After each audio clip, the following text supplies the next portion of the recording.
Mes chers amis, kudo le wenu.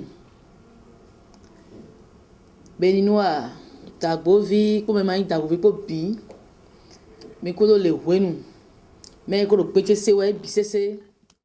Chaleureuse salutations à tous, béninoises et béninois, d'Agbovi ou non. Vous qui entendez ma voix en ce moment, à l'intérieur du pays et au-delà des frontières nationales, tel que nous avons coutume depuis 2 mois, de vous entretenir de plus en plus amplement sur la mission de Bonamé, nous voici encore au rendez-vous du mois d'août 2018 pour poursuivre. Chers internautes, le mois dernier, nous vous avons entretenu sur plusieurs thèmes, dont la genèse de la mission de Bonamé et ses débuts. Les 3 figures emblématiques de la mission de Bonamé que sont le pape Christophe XVIII, Parfaite et Nicole, et leur identité spirituelle, les débuts des hostilités envers Bonamé et les raisons. Comme annoncé le mois dernier, chers amis lecteurs et auditeurs, nous avons promis de vous revenir ce mois d'août avec des thèmes nouveaux pour vous permettre de mieux approfondir vos connaissances sur la noble mission de Bonamé et de recadrer au besoin vos appréhensions antérieures, maintenant que vous êtes de plus en plus dans la lumière des vérités de cette mission.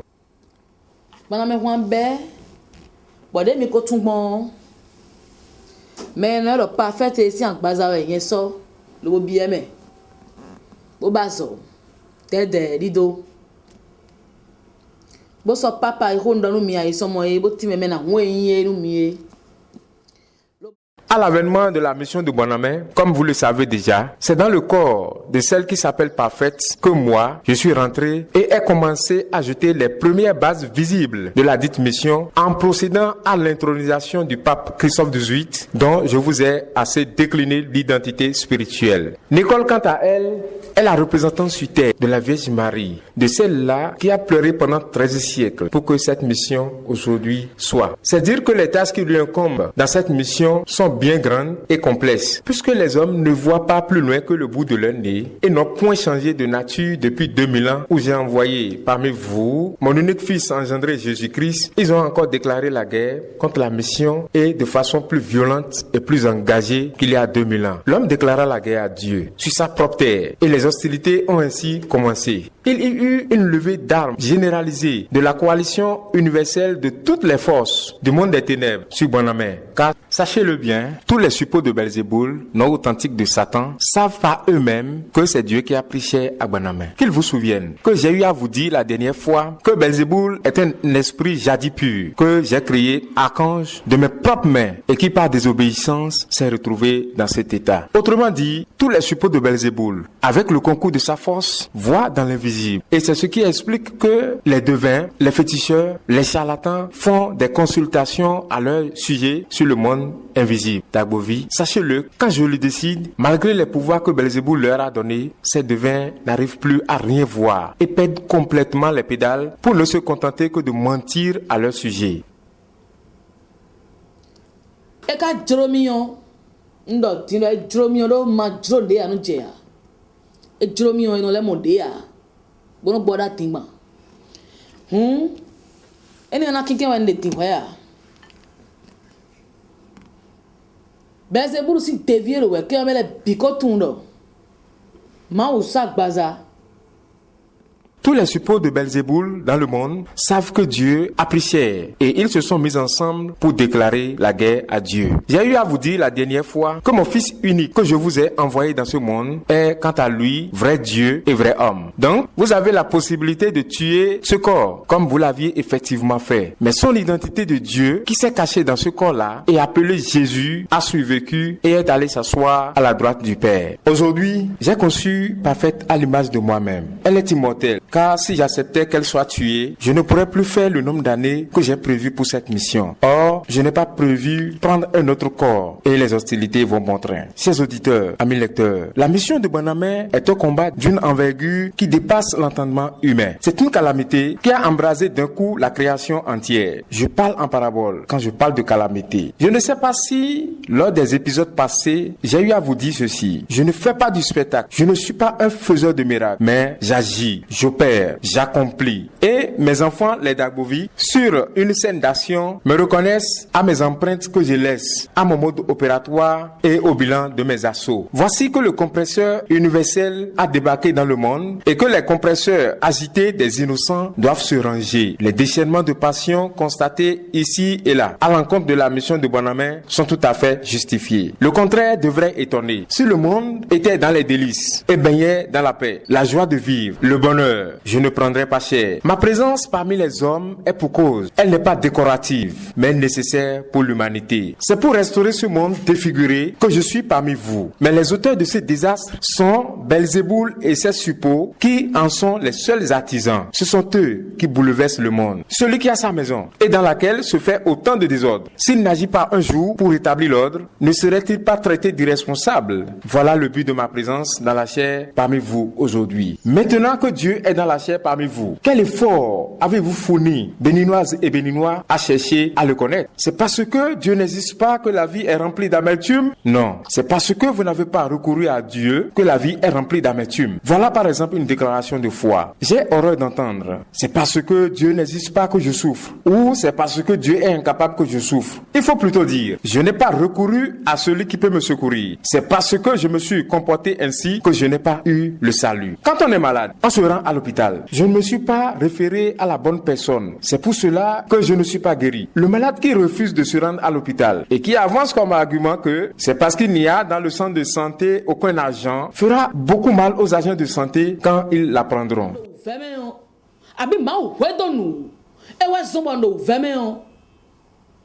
Et nous verser nous tocher. On isu mais na wona mi gaye avec son bon maga. Et la zone jayo doto ko ya no bamo. Azuzono e la zone jayo ba doto ko ibra men doto de kude wa zomba mi kuo. Doto ku tinyo wa zomba mi no leo. Doto c'est moi na veni.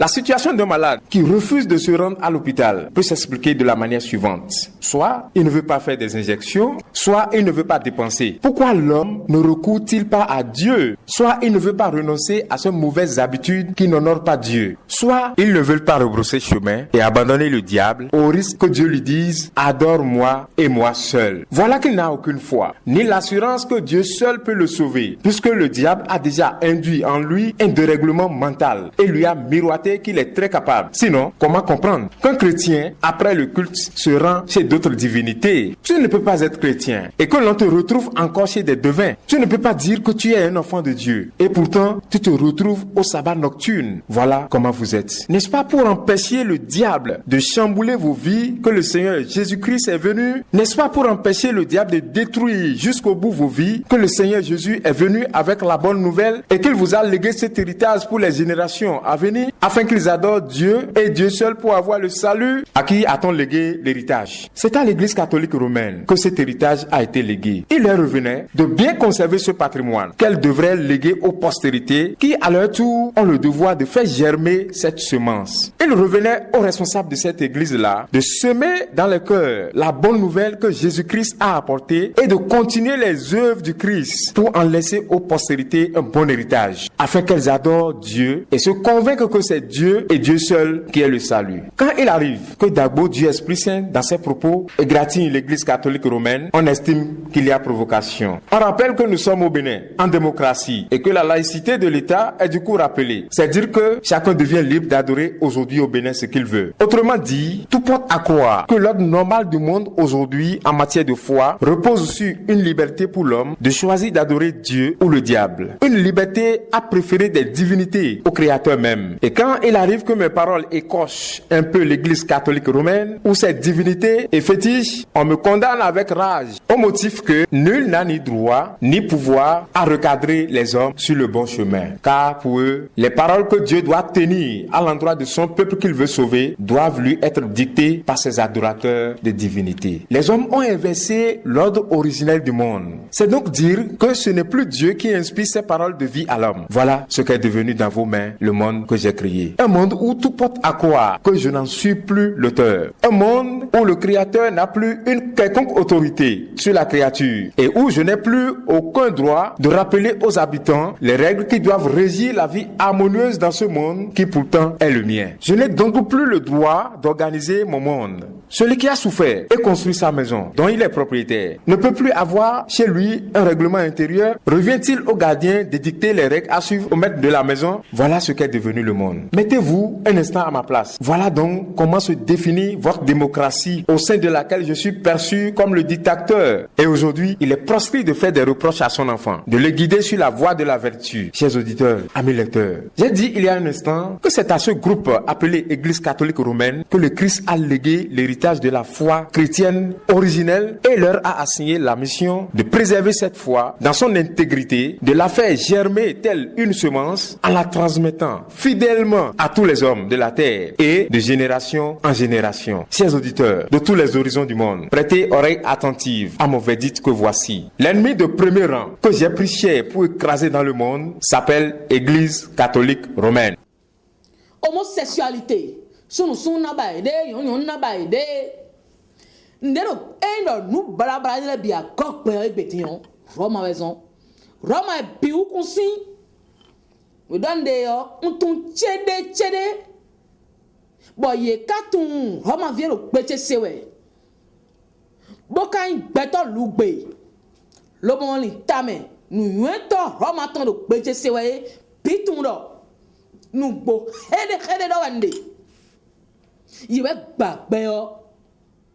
Si aujourd'hui, les fétiches foisonnent partout et que la sorcellerie s'est également répandue partout, la responsabilité leur incombe. Si aujourd'hui, les graves mots comme la franc-maçonnerie, la pédophilie, l'homosexualité se sont répandus à travers le monde, c'est le Vatican, leur origine, qui en détient la palme d'or. Je parle en connaissance de cause et tout chrétien catholique romain un peu éclairé et qui entend ma voix en ce moment, c'est que Dagbo dit une vérité absolue. C'est l'Église catholique romaine qui est le bras armée que Belzéboul a utilisé pour conduire l'humanité à sa déchéance. Vous me demandez peut-être où j'étais au moment où il conduisait le monde à sa déchéance. J'avais tout ce temps croisé mes bras et observé, car j'ai voulu voir jusqu'où l'homme pourrait se laisser conduire dans la déchéance. Vous qui vous êtes aussi laissé conduire jusqu'à l'égarement et à l'enlisement par cette église-là, votre sanction vous attend. Car je vous ai donné un cœur et un cerveau, donc de l'intelligence. Je vous ai donné la grâce de discernement, tel que vos nez arrivent à discerner la bonne senteur de la mauvaise odeur, il en est de même pour le cœur qui discerne le bien du mal. Il vous faut juste une petite volonté. Rien n'advient dans vos vies sans un minimum de volonté de votre propre part. L'on dira peut-être que Dieu a croisé les bras jusqu'à la déchéance de son monde par Belzéboul avant qu'il ne prenne chair. Je me préoccuperai alors de savoir si Dieu peut prendre chair en tout moment. Ce mystère ne peut se produire tout le temps. Et la preuve est le sort que vous avez réservé à mon fils quand je vous l'avais envoyé. Ce seul témoignage suffit largement. Même si je revenais 40 fois dans le monde, votre obéissance à Dieu aurait-elle augmenté pour autant? Même si je décidais de venir chaque mois, vous exhorter à renoncer au chemin de Belzéboul, m'auriez-vous écouté pour autant? L'heure a sonné, n'est-ce pas? Et je suis devenu Dieu pourvu de saints, Dieu fait sûr, Dieu femme, Dieu ci, Dieu ça. L'état de croissance de votre foi se lit bien dans ces propos.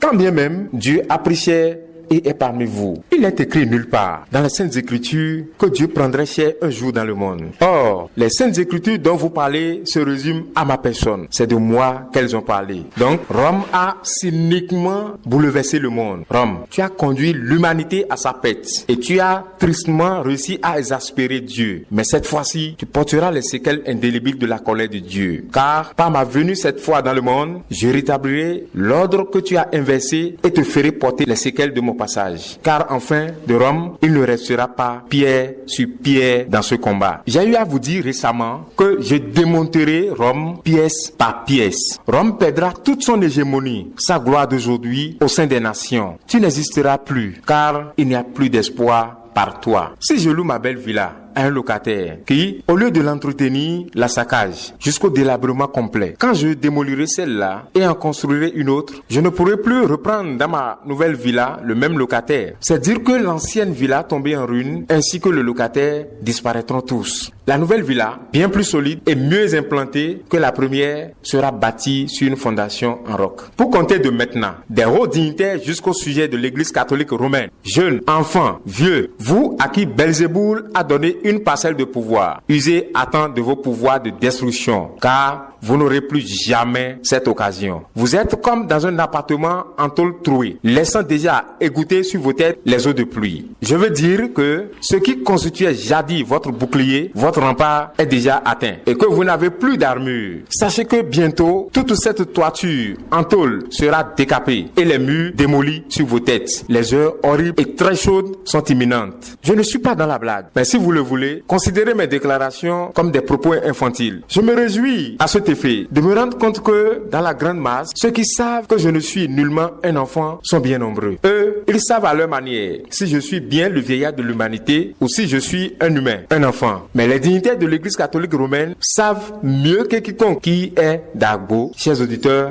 amis lecteurs, le diable que vous ne voulez pas renier et qui pourtant a renversé l'ordre originel du monde en distribuant la sorcellerie aux hommes tel du pain, vous faussera bientôt compagnie. Belzéboul jivi gege eno ya ro pora ze tole khosu be ye o e be pa che na ze onko fi o ye mai mo mi na ko khode fodo edin a ze tole khosu bo e we no ma ze o bonbon ton boko ma bo ma ponji bo en ka so agbaza bo na ton han ze o ya diwe mbesi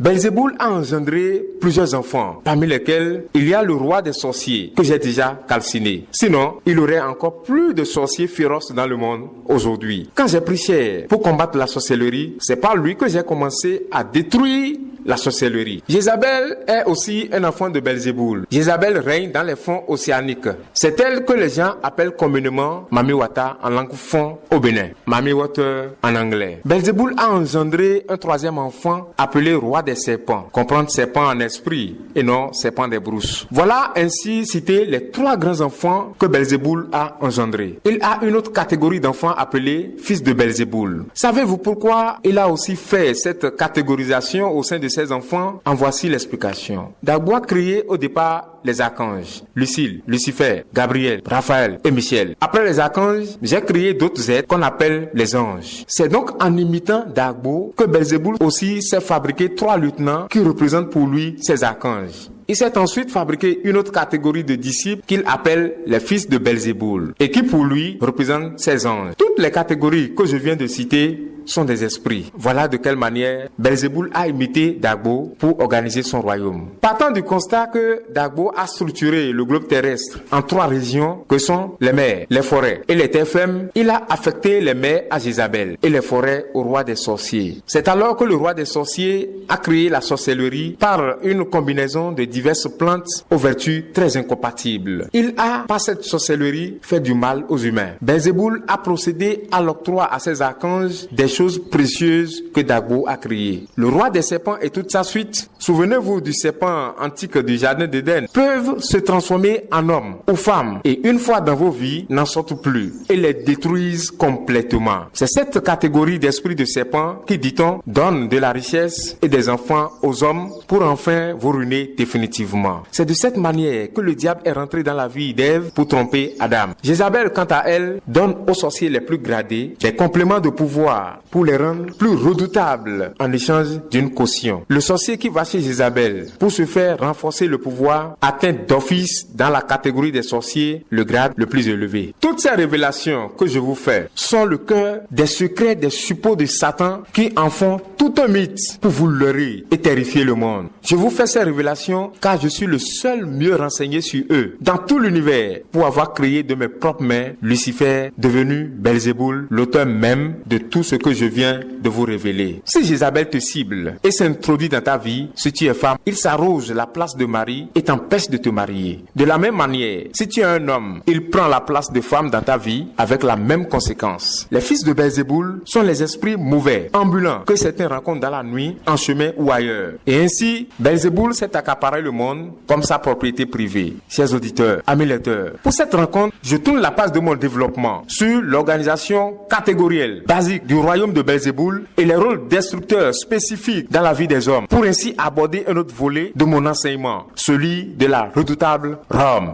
À ce propos, les questions liminaires ci-après hantent l'esprit et méritent d'être posées. Comment Rome est-elle devenue Rome d'aujourd'hui? Comment Rome a-t-elle pu faire sienne même les premiers dépositaires de la foi chrétienne? Chers auditeurs, amis lecteurs, gardez en mémoire et léguez à vos progénitures mon décryptage. La ville qu'on appelle Rome est une propriété exclusive du démon depuis ses origines. L'église catholique n'est pas romaine. Qui dit église catholique romaine dit avec adresse église catholique de Belzéboul. Car Rome, depuis son commencement, a toujours été une ville de peuplement des descendants d'Ismaël. Une lignée qui s'est toujours rébellée contre Dieu depuis les temps du patriarche Abraham. En effet, Ismaël n'était pas un enfant biologique d'Abraham. C'est Isaac qui était l'enfant biologique d'Abraham. Dans la perspective de s'accaparer l'héritage qui revenait de droit en l'enfant unique d'Abraham, qu'est Isaac, Ismaël, l'enfant adoptif, organisait des rébellions contre Abraham, son père adoptif. Et cette lignée d'hommes, de cette mentalité, s'est pérennisée jusqu'à ce jour et est connue sous l'appellation race des rebelles. C'est cette race-là qui est allée peupler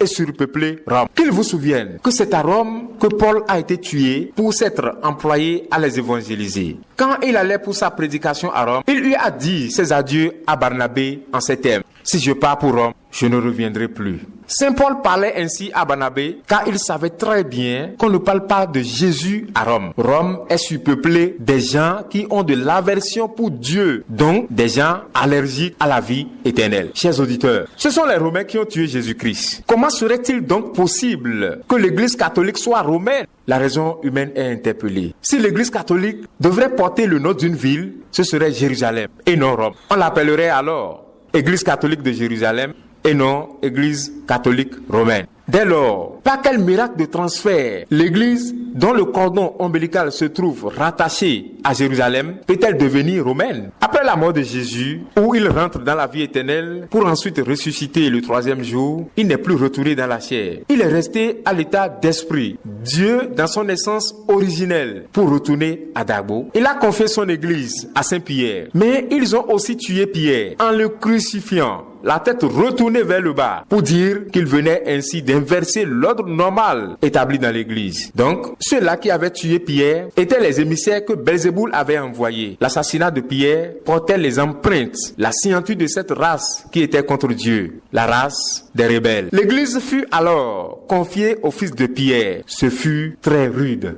Après le fils de Pierre, l'église fut confiée à d'autres papes. Mais en ce temps, l'appellation pape n'existait pas. On parlait de pasteur ou de devancier. C'est justement avec ces pasteurs successifs que Belzéboul s'est allié pour remodeler l'église et la façonner selon son bon vouloir. Les 10 pasteurs issus de la race des rebelles, des loups déguisés en agneaux, ont depuis lors mené l'église à une dérive totale, à la déchéance. Une fois l'église dans leurs mains, ces rebelles sont passés soudain de l'apparence d'agneau à leur vraie nature de fauve, pour mettre en place autour d'eux leurs lieutenants et leurs sentinelles pour conduire assurément l'église à sa perte. Voyez comment Pierre a été tué. Le mode de son assassinat est indicateur d'un renversement de l'ordre originel établi par le Christ lui-même pour son église. C'est-à-dire que dans l'église, depuis lors, les vices sont établis en vertu. Tout ce qui appartient à Dieu se retrouve accaparé par le diable dans l'église. Et ainsi, l'église est devenue, par substitution frauduleuse, la leur. Elle fut décrétée romaine, sans appel. C'est-à-dire que l'église est devenue ainsi une propriété exclusive de Belzéboul. Pendant tout le séjour du Christ sur terre, combien de fois l'a-t-on entendu prononcer le nom de Rome? Parcourez le Nouveau Testament, du début jusqu'à la fin, de fond en comble, et dites-moi le nombre de fois que Jésus-Christ, fils de David, unique fils engendré de Dagbo, a eu à prononcer le mot Rome. C'est de rares fois de sa bouche. Les noms qu'on entendait souvent sont Jérusalem, Israël, pharisiens, scribes. Quand est-ce que le Christ a eu à dire que ce sont les Romains qui ont droit à l'héritage de la bonne nouvelle qu'il avait apportée? De la même manière, quand est-ce qu'il a eu à dire que c'est par Rome que sa nouvelle transiterait pour atteindre tous les hommes de la terre? Au moment où Jésus disait à Pierre, tu es Pierre, et sur cette pierre, je bâtirai mon église. Il n'a pas dit, tu es Rome, et sur Rome, je bâtirai mon église. Et la pierre à laquelle Jésus faisait référence est la foi. Or, les Romains ont la regrettable réputation de n'avoir jamais eu une lueur de foi en Dieu. Ce sont de vils païens. Quelle foi trouverait donc le Christ à Rome pour que son église puisse y être implantée? Le Christ parlait de foi quand il faisait allusion à la pierre dans sa parabole. Celui qui veut adorer réellement le Christ et Dagbo, son père, doit s'armer d'une foi intrépide. Et si cette foi-là arrivait à manquer à ses disciples, l'église s'écroulerait, car la peur se serait emparée d'eux et la mission que le Christ leur avait assignée aurait échoué. Voilà que c'est Rome qui tue tous les hommes qui ont foi en Dieu. C'est encore Rome qui a tué Jésus lui-même. Et par quel chemin l'église pourrait se retrouver à Rome au point de devenir même romaine? Ce paradoxe bute contre la raison, la logique et la vérité. Ce gros mensonge au monde est bel et bien le plan du diable qui s'est emparé de l'église tôt après sa naissance, qui a eu à inciter Ismaël à se rebeller contre Abraham, son père adoptif qu'il a élevé depuis son enfance. C'est encore Belzéboul. Qui est-ce qui incite à la rébellion? C'est toujours Belzéboul. Belzéboul, il travaille fort longtemps. Quand j'ai pris cher, ce n'est pas par erreur que je me suis installé d'abord sur une paroisse de l'église catholique romaine. Si tu veux abattre ton ennemi, il faut user des ruses, l'amadouer, l'amener à te faire confiance, lui rendre visite et le tout est joué. Ce n'est pas en lui affichant une hostilité ouverte que tu l'atteindras facilement. Ce n'est pas d'un quelconque sommeil de l'église romaine que j'ai profité pour faire irruption dans ses murs. Elle était bel et bien éveillée quand j'ai commencé les premières activités de la mission de Bonhomme dans ses pavis. C'est là que j'ai tout cuisiné. Pour préparer une sauce, il faut d'abord apporter les divers condiments avant leur assemblage. Ce n'est pas au moment de l'assemblage que la sauce est préparée, mais bien avant. Et c'est durant mon séjour sur la paroisse catholique romaine que j'ai apprêté tous les ingrédients à leur nez et à leur barbe avant de leur permettre de réaliser mes intrigues. Ce n'est pas moi-même qui aurais dû me lever et partir de la dite paroisse pour leur donner raison de clamer par la suite qu'ils ne m'ont pas chassé, mais que je suis parti volontairement de la dite paroisse. Non et non. C'est moi-même qui leur ai réveillé et leur ai dicté dans le cœur de me sortir de la paroisse. C'est alors que par une lettre d'excommunication, les 3 piliers de la mission de Bonhomme, à savoir Mathias, Nicole et Parfaite, ont été bannis de la paroisse. Certes, ils ne l'ont pas fait sans mon concours.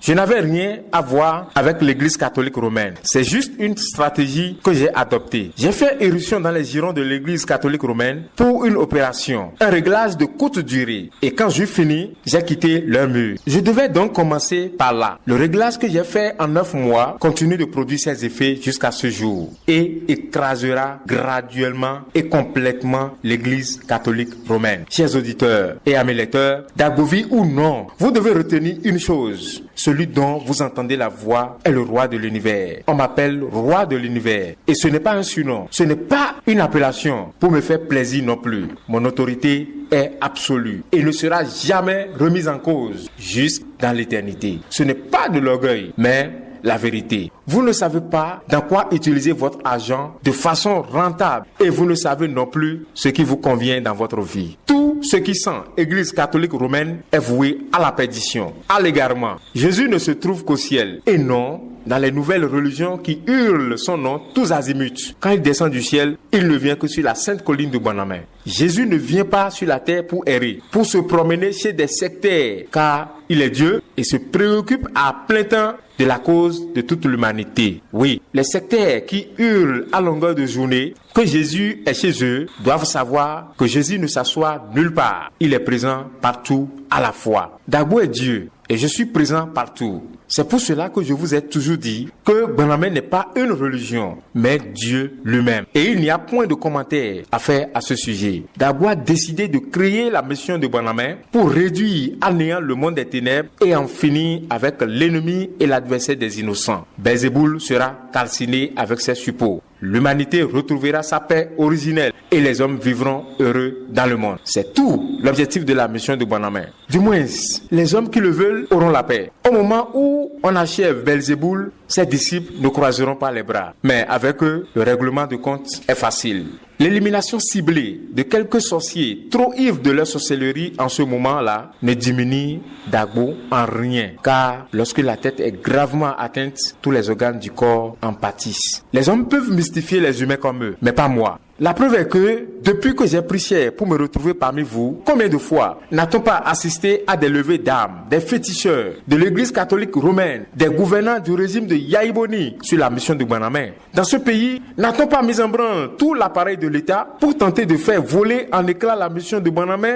Sans succès. Avons-nous disparu? Non. Car tout pouvoir vient de moi. Ce que l'homme, toute sa vie sur terre, doit adorer, c'est moi, Dagbo, Dieu Esprit Saint, et non des divinités. L'homme est venu au monde pour adorer Dieu, son créateur, et non des divinités. Ceux désignés sous le vocable de dignitaires du culte vaudou n'ont aucune dignité, aucune légitimité devant moi. Ces prétendus pasteurs qui vocifèrent à longueur de temps dans des regroupements sectaires éparpillés ici et là ne sont point des pasteurs. Le vrai pasteur, c'est Dagbo. Je suis le seul vrai berger de qui a procédé mon fils bien-aimé Jésus-Christ, qui est consubstantiellement avec moi bon berger. Il n'y a point de débat à ce sujet. À mes auditeurs et lecteurs, quand l'apôtre Pierre mourut, on a fait tout le temps croire à l'opinion universelle que c'est à Rome qu'il a été inhumé. Comment l'inhumation de Pierre peut-elle avoir été faite à Rome? Jusqu'à quand Église catholique romaine cesseras-tu de mentir au monde, de cacher aux hommes la vérité des faits du christianisme?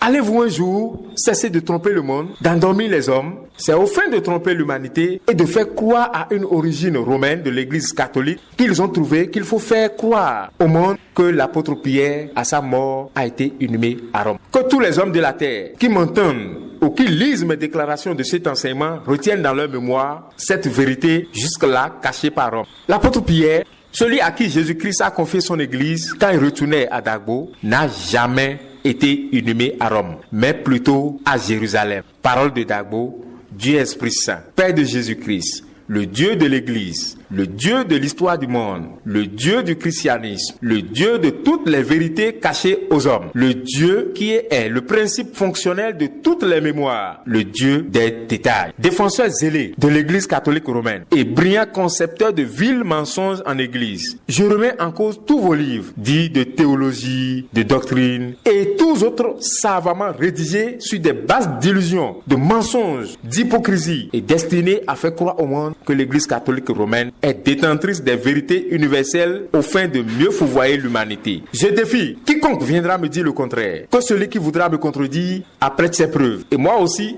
j'irai à Jérusalem, exhumer le corps de l'apôtre Pierre pour le confondre. C'est bien regrettable. Si vous voulez escroquer vos fidèles et avoir beaucoup de fonds de quête, cela vous engage. Si vous voulez tromper le monde et vous enrichir, c'est une autre affaire. Ne sont pas appelés guymen seuls ceux qui mènent des activités cybercriminelles. Il y a aussi le gangstérisme en église. Mais si nous devons nous dire la vérité et décrypter ce qui s'est passé depuis le temps d'Abraham, mieux l'histoire du monde, depuis sa genèse, Dagbo seul peut vous donner des détails précis et vrais. Abraham était un jardinier et faisait le maraîchage. Un jour, je me révélai soudain à lui dans son jardin et lui dis: tel que tu arroses tes légumes, qui sont de ce fait devenus tout verdoyants, je vais te confier mes brebis. Et le père d'Abraham s'opposa à l'appel que j'ai lancé à son fils. Le père d'Abraham s'appelait Pilate et sa mère Véronique. Véronique, la mère d'Abraham, avait l'habitude de dire à son fils: respecte et dit toujours la vérité à ce merveilleux conseiller, même si nous ne le connaissons pas, et qui t'enseigne toujours de si bonnes choses. Alors que Pilate, le père d'Abraham, était toujours remonté contre ce conseiller inconnu qui venait de temps en temps dire des choses aux oreilles de son fils qui semblait l'admirer. Abraham accepta de sacrifier son fils unique que je lui avais demandé en holocauste. Voyez comment Dagbo écrit droit sur des lignes courbes. Ses voix sont insondables. Au moment où Abraham voulut immoler son fils pour moi, j'ai eu à lui dire: jeune homme, tu as la foi. C'est cette foi que j'ai découverte en Abraham que Jésus, dans sa parabole de la pierre angulaire de l'église, appelait Pierre. C'était sur cette foi rare que le Christ avait appelé Pierre qu'il voulut bâtir son église. C'est une grande foi, pareille à celle d'Abraham, que l'église devrait reposer pour rester authentique. Vous, que savez-vous de l'histoire de l'Église? Pouvez-vous prétendre avoir la science infuse de la profondeur des paroles de Dieu? Je fis ce serment à Abraham. Tel que tu ne m'as pas refusé ton unique fils, je ne refuserai pas non plus à cette humanité mon fils unique. Ta descendance sera aussi nombreuse que les grains de sable des plages. J'enverrai aussi dans le monde mon fils unique pour le salut de l'humanité. Et j'accomplis cette promesse que j'ai faite à Abraham en envoyant dans le monde le Messie. Afin que vous sachiez que la nouvelle alliance de Dagbo avec le monde par la venue du Christ plonge ses racines dans la fécondité des rapports antiques d'Abraham avec Dagbo et que les voies de Dieu sont insondables. Bon, Jésus est né, mais mon compte tamé. Bon, mais à tout le monde dit Abraham aussi, ouais, nous bissi, Jésus est né, mais va condamner Jésus est né, mais va jouer, nous quoi, Pilate ouais, et non. Ouais, Jésus la cause où il ressent l'idée, bon, fermé, yon nous ça va voir son d'assini, Véronique, ouais, n'entendons. Celui qui condamna Jésus s'appelait providentiellement Pilate. Aussi, lors de la passion de Jésus, quand il ployait et souffrait atrocement sous sa croix, la femme qui, avec son linge, vint lui nettoyer son visage défiguré, s'appelait Véronique, telle la mère d'Abraham. Voyez, les voies de Dieu sont insondables. Véronique, la mère d'Abraham, se lamentait en ce temps-là et disait que si elle pouvait voir un jour le visage de ce bon conseiller de son enfant, elle lui essuierait le visage. C'est alors cette même âme qui est revenue dans le monde par Véronique, celle qui essuya la face ensanglantée de Jésus. On dit que Dieu appréciait et vous bavardez, vous vous agitez. Venez me faire la genèse de l'histoire du monde, vous qui avez les grandes gueules. Je ne conteste pas que pour manger dans ce monde, les hommes font des affaires. Je suis d'accord que tu dois dire dans ta secte, Jésus, que tu dis adorer, est le meilleur, le plus puissant. Mais souviens-toi aussi que Jésus-Christ est unique. Accordons-nous aussi sur cette vérité. Je suis d'accord que les quêtes des messes ne peuvent permettre aux prêtres de subsister. Ils cherchent à compléter les quêtes avec des affaires. Et pour y parvenir, ils vont de sabbat nocturne en sabbat nocturne pour se procurer du pouvoir qui leur permet de séduire les fidèles de leur église pour que ceux-ci donnent des quêtes consistantes. Et c'est cette soutane traitée au sabbat nocturne que les prêtres portent pour venir à la messe, pour espérer des effets immédiats. Tout cela, ce sont les affaires. Je ne leur en fais pas un procès maintenant. Mais ce que je condamne de façon inconditionnelle, c'est de faire égarer des âmes innocentes en faisant ces affaires. Si vous voulez mourir, mourrez seul, comme d'ailleurs la mort vous attend déjà. Mais n'égarez point les âmes des innocents. Mourrez seul et laissez vos fidèles afin que Dieu, leur Père, puisse trouver les mécanismes appropriés pour leur salut. J'ai prié pour le salut de mes enfants. C'est pour mes enfants que je suis parmi vous. C'est bien pour mes enfants que je suis descendu sur ces ordures. Et vous, pendant vos homélies, vous leur dites des faussetés sur moi. Vous leur mentez afin qu'ils n'aient point la lumière, la vraie, sur leur vie et retrouvent le chemin qui mène à moi pour être sauvés. Et vous ne faites que leur mentir. Dans la quête effrénée et sans éthique de l'argent, vous vous êtes attribué des titres commerciaux variés tels que pasteur, chef féticheur, charlatan, devin, marabout, prêtre, évêque. Des titres à faire rire aux éclats une famille en deuil. Et vous vous êtes attroupés autour de mes brebis que vous accablez. Vous convoyez toutes ces âmes au diable qui les gère. Et vous, qui vous êtes laissés tant abêtir, vous ne songez plus à recourir à l'âme de discernement que je vous ai donnée pour refaire surface et distinguer votre créateur, votre bienfaiteur du malin. Vous aussi, vous vous êtes laissés endormir avec le pouvoir que le diable leur a donné. Et tels des moutons, vous vous ruez aveuglement vers tout ce qui brille pour vous faire croire qu'il y a le salut et la guérison. Mais vers Dieu, point de ruée d'âme. Après, c'est pour récriminer contre Dieu et dire, Dieu, où es-tu pour que je souffre tant? Je vous ai dit, il y a un instant, que ce n'est pas parce que Dieu n'est pas capable de vous aider à trouver solution à vos problèmes que vous souffrez tant, mais parce que vous n'avez pas encore fait le choix de recourir à lui. Je n'ai jamais été incapable. Je déborde de grâce. Et je n'en suis jamais avare. Les Dagbovi en sont témoins éloquents. Je n'ai jamais privé mes créatures qui me reconnaissent de mes grâces bienfaisantes et salvatrices. Et j'en donne au-delà des attentes de mes enfants. J'en donne à la démesure de leurs besoins. Au moment où les priorités de votre vie se résument à l'argent, la voiture, les maisons et les besoins essentiels mondains, vous ne pouvez être que des proies faciles pour le démon. Les gangsters déguisés en agneaux auront une grande facilité à vous tromper, à vous séduire et à vous plier à leur volonté. Amis auditeurs, chers lecteurs, c'est bien regrettable que certains tournent en dérision les vrais adorateurs de Dagbo, Dieu Esprit Saint, qui présentent en apparence quelques signes de difficultés subsistentielles. Leurs souffrances d'aujourd'hui deviendront pour eux demain des trésors. Pendant que vous, railleurs, n'aurez que vos yeux pour pleurer. Vous qui vous laissez mener par les menteurs, vous êtes aussi coupables, autant que les menteurs. C'est vous qui pleurerez demain. La fin justifiera les moyens, autant pour ceux qui vivent dans le dénuement, qui portent aujourd'hui des haillons, mais qui recherchent le vrai Dieu, que pour ceux qui portent aujourd'hui des habits de prestige et pour qui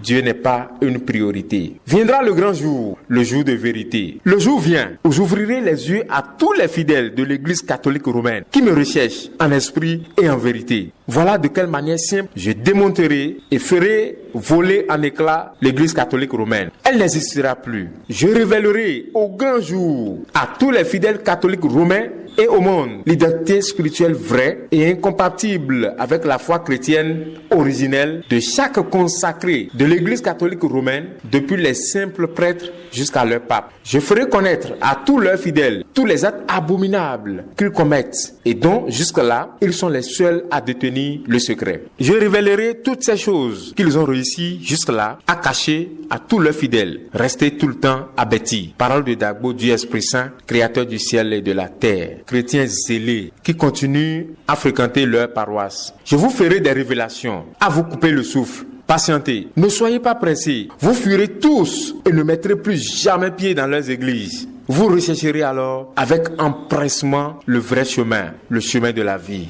On priera en ce temps ces consacrés de l'Église catholique romaine de sortir de chez eux et ils s'en offusqueront. Ils fuiront et abandonneront leur paroisse. Il arrivera un jour, ici au Bénin, où on n'entendra plus certains noms. Allez graver quelque part cette déclaration que vous entendez ce jour. Il viendra un jour, ici au Bénin, où l'on n'entendra plus ni tam-tam, ni tambour résonner, ni des chansons quand on passe devant les dites églises où régnera pour toujours un calme de cimetière. Je réitère ma promesse que je signe. Je démonterai l'Église catholique romaine pièce par pièce. Il n'en restera pas pierre sur pierre. Ma parabole n'a pas le même sens que celle que Jésus a eu à dire au peuple d'alors. Détruisez ce temple et je le rebâtirai en 3 jours. Le sens de ma parabole est plus fort qu'une simple démolition physique de murs ou d'immeubles.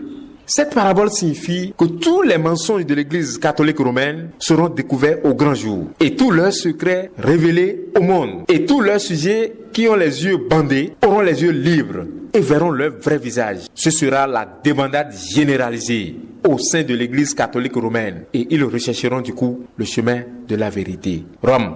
Tu es l'artisan de premier rang de dispersion de mes brebis qui se sont retrouvées en divagation dans une obscurité profonde. Elles courent dans tous les sens jusqu'à essoufflement et se cherchent dans la nature. Je ne condamne point les charlatans, les prétendus visionnaires, les sectaires et les marabouts qui font des visions à ceux qui se rendent chez eux. Je ne condamne point non plus les églises évangéliques qui hurlent et pleurent à longueur de journée. Je ne condamne aucune de ces églises éparpillées ci et là. Mais c'est toi, Rome, que je condamne, puisque tu es l'auteur de toutes ces dérives. C'est toi, l'auteur de la pédophilie, de l'homosexualité, du gangstérisme, de l'escroquerie et de tous les vices qui minent ce monde. Tu es l'incarnation parfaite de la perversion. Rome, tu es un monstre. Rome, tu as une funeste réputation. Rome, tu es répugnante. Rome, tu es le grenier universel des pires salissures fétides. Rome, tu es sale et tu as souillé le monde.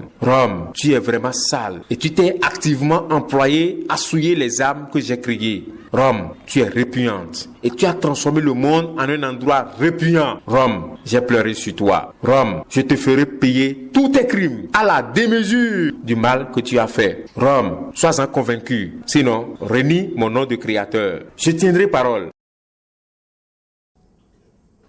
Il y a vidéo du tout. Nous, il y a dossier bio Roma. Na to bisin hawi. Et ne de gloire. Mais mon we ben côté. Ça en jalan no ane. On va le fit di wa lo wa gbenu din yo. Yezon. Homa yezon. Rome, si aujourd'hui je me suis retrouvé au cœur de ce combat de Bonamé, c'est bel et bien toi qui m'y as conduit. Rome, tu es donc le premier ennemi à abattre. Je te briserai les bras. Je crèverai tes yeux. Ton nom disparaîtra de la liste des nations, comme ce sera le cas pour Romain, car vous avez des réputations semblables et vous serez réduits au même sort. Rome, tu m'as honni. Tu as osé dire à mes créatures humaines qu'on peut me rencontrer dans vos églises et que mon fils Jésus y a aussi élu demeure. Alors que dans la nuit, tu deviens un fauve.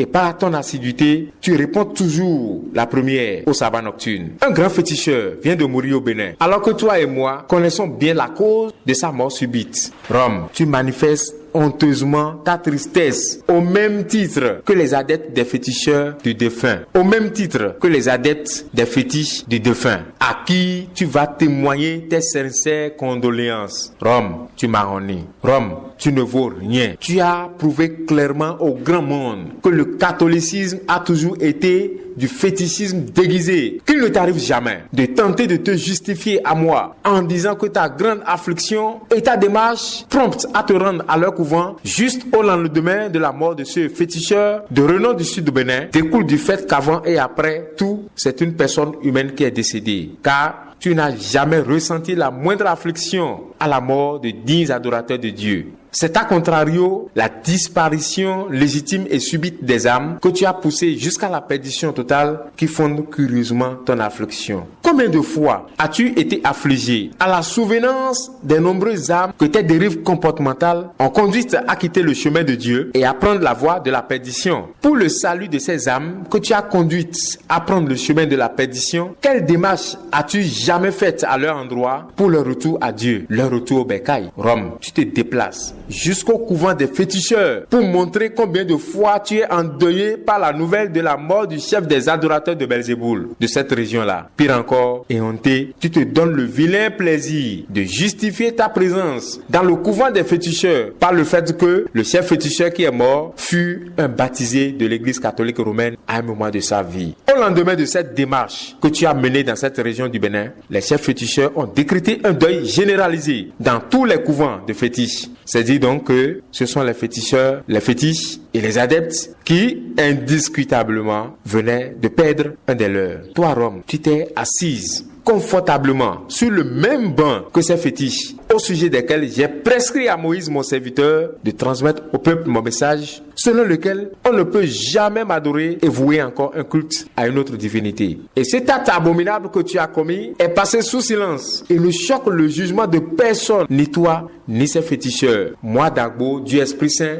je vais vous exterminer tous. Et toi, et tous ceux qui saluent, ne serait-ce que dans leur cœur, l'acte abominable que tu es allé poser. Je vais me retrouver aussi en deuil, car le deuil semble être une bonne chose. Parole de Dagbo, Dieu Esprit Saint. Est-ce vraiment mon unique fils engendré, Jésus-Christ, que tu adores? Et quand les féticheurs sont affligés, tu l'es avec eux. Autrement dit, si les idolâtres d'Israël se retrouvent un jour en deuil, Jésus-Christ doit l'être aussi avec eux. C'est donc bien cela, à mes auditeurs et chers lecteurs de tous les horizons. Allez-vous pouvoir me convaincre maintenant, en dépit de toute la lumière que je viens de faire sur l'église catholique romaine, qu'elle n'est pas un outil, une propriété privée de Belzéboul? L'église catholique romaine est l'église catholique des idoles. C'est l'église catholique des divinités, où se pratiquent aujourd'hui, à visage découvert, tous les cultes rendant gloire à Belzéboul, leur Dieu. Que toute l'humanité retienne que le seul être digne de toute louange, de toute gloire est Dagbo et Dagbo seul, car j'étais avant toute création. Je suis le seul à qui toute l'humanité doit vouer culte et adoration. Et toi, Rome, tu travailles activement avec les divinités et tu prétends être encore mon serviteur ou celui de mon fils Jésus-Christ. Je te renie. Tu n'as jamais été notre serviteur. Chers auditeurs, amis lecteurs de tous les coins du monde, Dagbovi ou non, à vous tous qui entendez ma voix en ce moment, sachez que c'est la voix du Créateur que vous entendez. Et celle qui est l'auteur de toutes les souffrances que nous vivons aujourd'hui, vous, mes créatures, et moi, votre Créateur, est indubitablement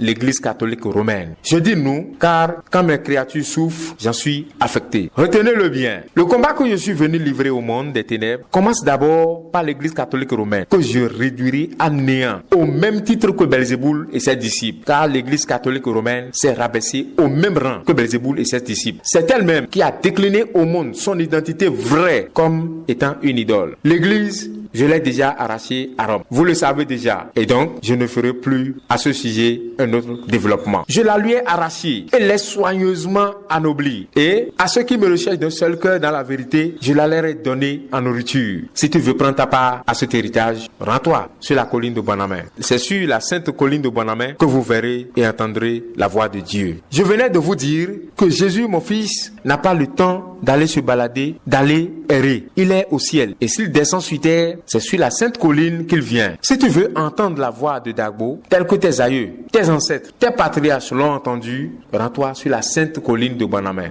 À Bonamé, ce n'est pas une religion qu'on va découvrir, mais Dieu lui-même, dans la chair, et qui se rend visible aux yeux des humains. Ce mystère qui procède de la miséricorde débordante de Dieu sur l'humanité se passe de tout commentaire. Dieu est venu dans son monde pour en finir avec le monde des ténèbres et pour restituer à l'homme sa quiétude et sa paix originelle et le rendre libre. La prochaine fois, nous aborderons les faits majeurs que la mission a connus et les étapes qui restent à parcourir avant le thème de ce combat d'envergure. Dans ce pays, j'ai eu à décider de la disparition subite de certaines figures emblématiques du monde des ténèbres et poser aussi certains actes d'importance majeure que je ne passerai pas sous silence au cours de notre prochain épisode. Je vous déballerai comment j'ai procédé et vous direz comment j'entends procéder pour les fois qui s'annoncent. Je voudrais faire cette mise en garde formelle aux agités d'Abomey qui me provoquent, comme pour se venger suite au soufflet mortel que j'ai administré à l'autre pour m'avoir défié. Méfiez-vous, méfiez-vous, méfiez-vous, car les mêmes causes produiront les mêmes effets. J'ai la certitude que la mort règle beaucoup de problèmes du genre. Et puisque je suis venu régler des problèmes dahoméens, prudence, sagesse, prudence. Évitez de tirer le diable par la queue. Il ira au-delà de votre imagination. Je ne suis pas fou. Je suis la force incommensurable. Je suis la fontaine de toutes les grâces au ciel et sur terre. Sinon, je n'aurais pas pu tenir depuis 10 ans. Cette voix que vous entendez aurait déjà disparu. Donc, que chacun reste à sa place. Quelle que soit la situation, quand je me retrouve poussé à infliger des sanctions à mes créatures, je ressens toujours en retour un pincement au cœur. Chaque fois que la résolution d'une situation doit me conduire à arracher la vie à mes créatures, j'ai mal. Malheureusement, seule la mort effraie l'homme. Vous les hommes, vous n'avez peur que de la mort. Tant que vous êtes en vie, vous continuez toujours à vous vanter et à vous moquer de Dieu. C'est bien dommage. Aucun père dans ce monde n'a ma bonté. Tous les pères proviennent de moi. Ma bonté est sans pareil. C'est ce qui vous permet de dire sur moi des sottises. Mouchard, si j'étais vraiment le démon, tu aurais déjà porté les séquelles de ton mouchardage. Tu l'aurais su depuis fort longtemps. C'est regrettable. Ressaisissez-vous.